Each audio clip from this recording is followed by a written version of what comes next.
Hey guys, it's Sarah and today I have my 1 month 1 palette wrap up for December. So in December, my palette of the month was the Urban Decay Stoned Vibes palette, which is one of my current favorite eyeshadow palettes. If you're new to this series, this is where I pick a palette to focus on throughout an entire month.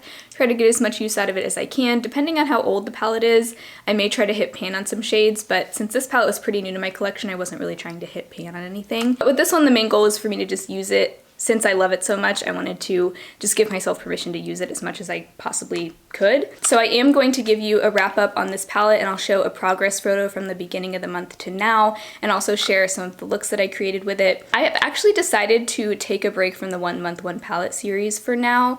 I probably will come back to it within the next few months, I think. I'm not positive yet, but I realized that I have been doing some sort of eyeshadow project or series every month for the last almost year and a half, I think. And so I kind of just want to take at least a month, if not a few months, to just kind of play around with all of my palettes.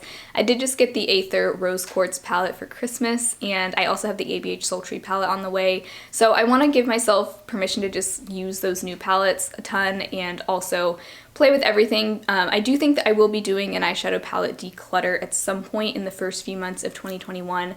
And so in preparation for that, I want to just experiment with all my palettes and really figure out which ones I want to keep. So that is why I'm going to be putting this series to rest for a little while. So unlike in previous 1 month 1 palette updates, I won't be selecting a new palette for January, but I will go ahead and share my wrap up on Urban Decay Stoned Vibes. I know a lot of people got this palette for Christmas or have just recently purchased it, so if you are looking for some inspiration or different ideas for looks with this palette, hopefully this video will help you out. I set the goal to use each of these shades 5 times this month, and I did exceed that goal for a lot of the shades, and some of them I didn't quite meet that goal. I think because the main way that I like to use this palette is just using one of the shimmers all over my lid and then some combination of the mattes on the rest of my eye. So it's not really a palette where I'm using a bunch of these shimmery shades at once.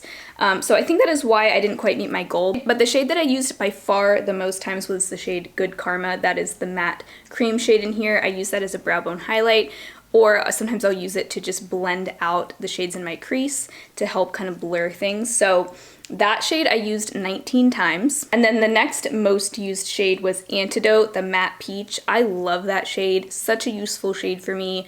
Great transition color. I love the way peaches look on my eyes, so I'm really glad that that kind of shade is in here. This shade I used 16 times, and you can actually see a dip going on in that shade now that I did not have at the beginning of the month. Then this reddish brown matte here called Hexed I used 10 times.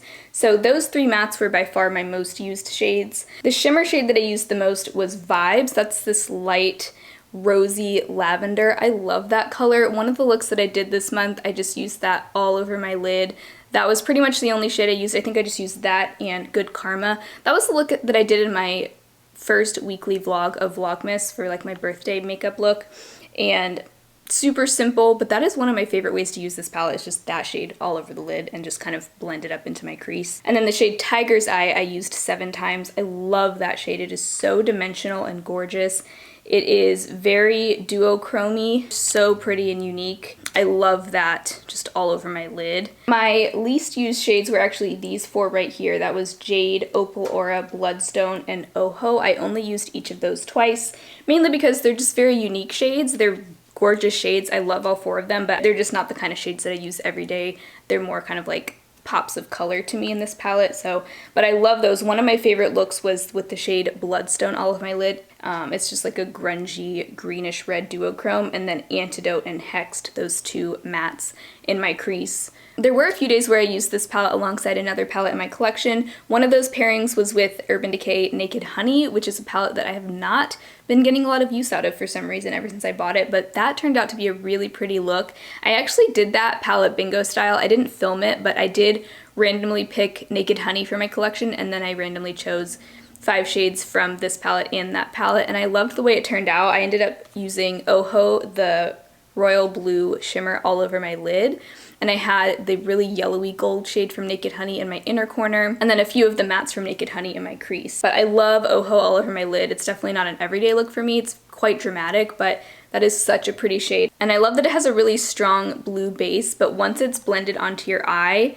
there's just like a scattered sparkle to it that is so fun and pretty. And I just feel like, you know, I have other royal blues like that in my collection, but none of them have the same texture and glimmer to them. There was another day where I paired this palette with the ABH Modern Renaissance palette, which is another palette that hasn't been getting much love for me. But with that look, I used Meditate all over my lid, and I found that Meditate in here is actually a very close dupe to the e.l.f. Long Lasting Lustrous Eyeshadow in Soiree, which is one of my favorites. It's been discontinued. I'm really happy that there's such a similar shade in this palette. But I had that all over my lid and a couple of the mattes from Modern Renaissance in my crease. I think it was Golden Ochre and Burnt Orange. There was another look where I paired it with e.l.f. Earth and Ocean, and I used Opal Aura as the main shade, and then some of the matte blues from Earth and Ocean in my crease and in my outer corner.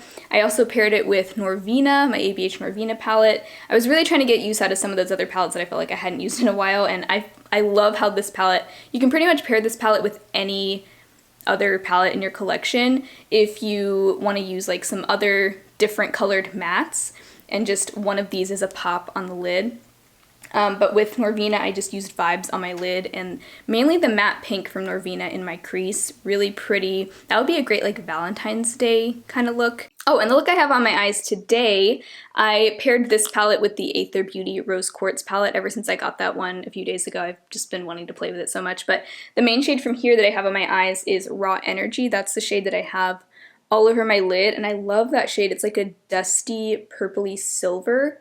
So pretty, and it pairs so nicely with those cool like grays from the Aether Rose Quartz palette. And the shades, if you're curious what I'm using from the Aether palette, I have a mix, mainly just a mix of this matte beige transition color, the gray, and the like dusty mauve mattes in my crease. And then I have this golden shimmer here in my inner corner. At the end of the video, I'll just put a kind of slideshow of all the looks that I did, or at least all the looks that I took pictures of. I think there were maybe a couple looks that I didn't take pictures of that maybe were already very similar to the ones that I did take pictures of. But in case you have this palette and you are looking for some more inspiration with it, definitely stay until the end to see the rest of the looks that I did with it. And as far as the progress that I made on this throughout the month, I obviously didn't hit any pans, which I wasn't expecting to because this was pretty new to my collection.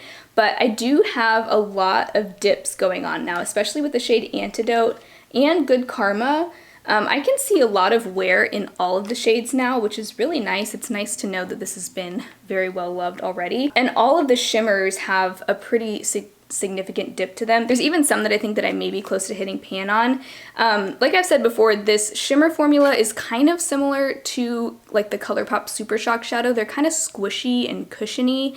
And for me, the ColourPop Super Shock shadows are pretty quick to hit pan on because they're very like malleable within the pan. So I can see myself hitting pan on some of these, like maybe Raw Energy or Vibes or Tiger's Eye soon-ish if I continue to use them, because those have pretty strong dips going on in there. But I think that is it for the talking portion of this video. Now we will go ahead and get into the rest of the looks that I did this month.